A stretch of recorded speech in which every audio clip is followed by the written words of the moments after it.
يسعد لي أوقاتكم أصدقائي من وين عم تتابعوني بأي وقت عم تتابعوني. أهلا وسهلا فيكم فيديو جديد ووصفة جديدة. بما إنه بلشنا 10 أواخر من رمضان راح نبلش إن شاء الله حلويات العيد. هاي تاني وصفة عم نزلها بهالفترة.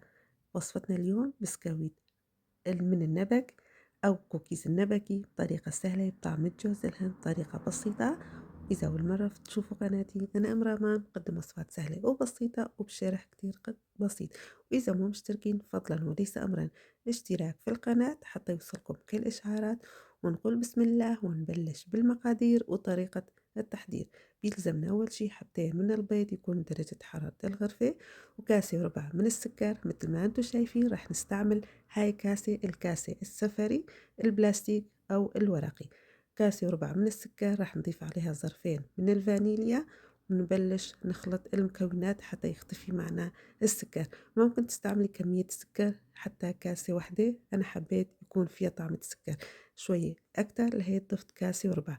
ومثل ما خبرتكم راح نستعمل الكاسة السفري، الكاس اللي بنستعمله وقت الرحلات لجميع المكونات. ضفت عليها برش من الليمون وكمان برشة حبة من البرتقال، وبرجع بخفق المكونات.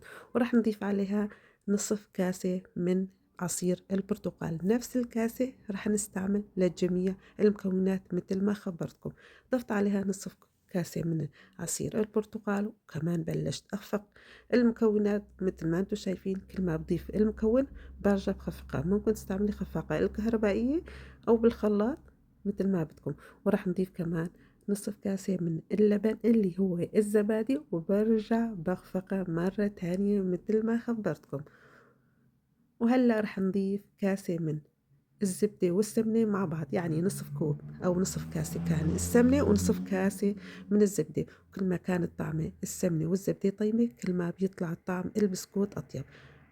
ممكن نضيفوا بس السمنة إذا حبيتوا. وراح نضيف رشة بسيطة من بيكنج بودر، يعني مثل ما انتم شايفين ملعقة، عندي ملعقة صغيرة ضفت أقل من نص ملعقة.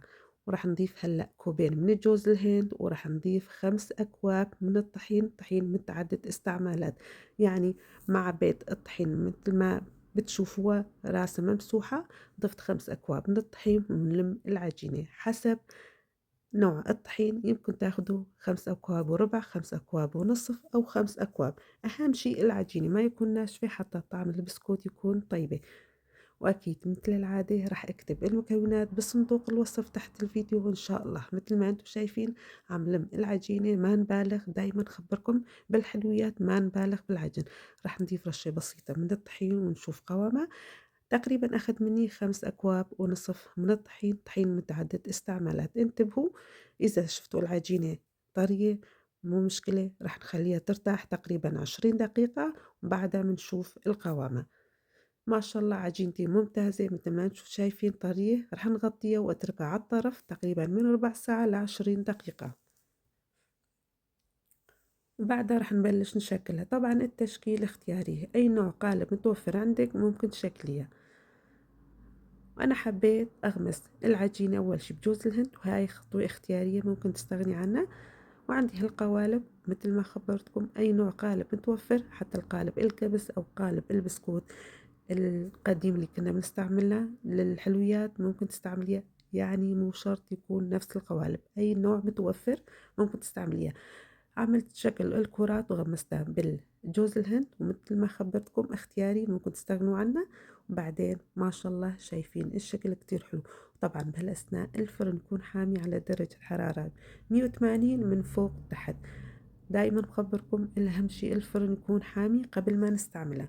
وهيك رح نكمل كل الكمية. ما شاء الله بصراحة شكلها كتير حلو وبتجنن، وخصوصا ريحة الجوز الهند جوا العجينة كوبين وبرا نغمزة بالفرن. بصراحة ريحة بتجنن مع برش البرتقال والليمون. وإذا متوفر عندك كمان حليب البودرة بتضيفي عليها ملعقتين من حليب بودرة، لسه طعمتها بيطلع كتير طيبة. رح نكمل كل الكمية بنفس الطريقة، نفس طريقة التشكيل.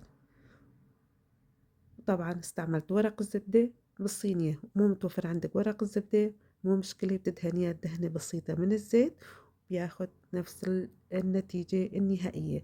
رح نكملها وبرجع لكم الخطوة اللي بعدها.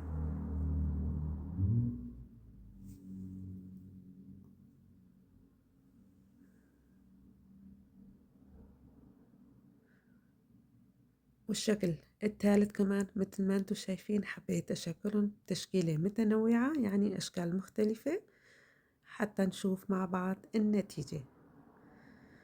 وإذا وصلتوا معي لهون بتمنى لا تنسوني من لايك واشتراك وتفعيل الجرس حتى يوصلكم كل إشعارات، وأهم شي تفعلوا الجرس حتى يوصلكم إشعارات. مع الأسف آخر فيديوهات أخيرة ما بيجيبوا نتيجة نهائيا، لا نتيجة التعب ولا شي، مع أنه أنا واثقة 1000000% إذا جربتوا الوصفاتي رح يعجبكم إن شاء الله.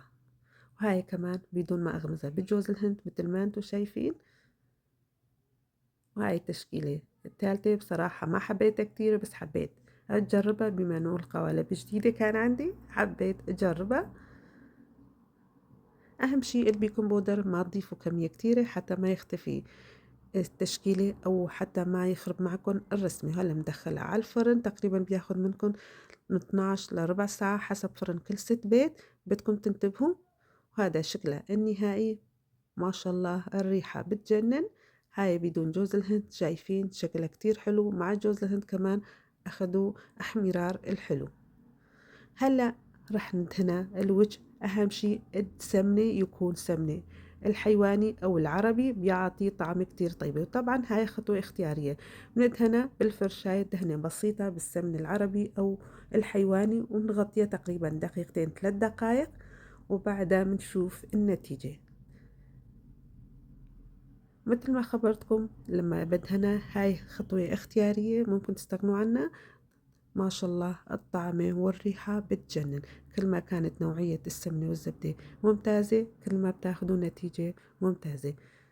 بعد ما برد معي ما بعرف الإضاءة ليش هيك بصير، يعني بقرب التليفون لهيك بصير أحمر مع الأسف، بس شكلها كتير حلو والطعمة والريحة مثل ما خبرتكم. وإذا عجبكم لا تنسوني من لايك واشتراك وتفعيل الجرس.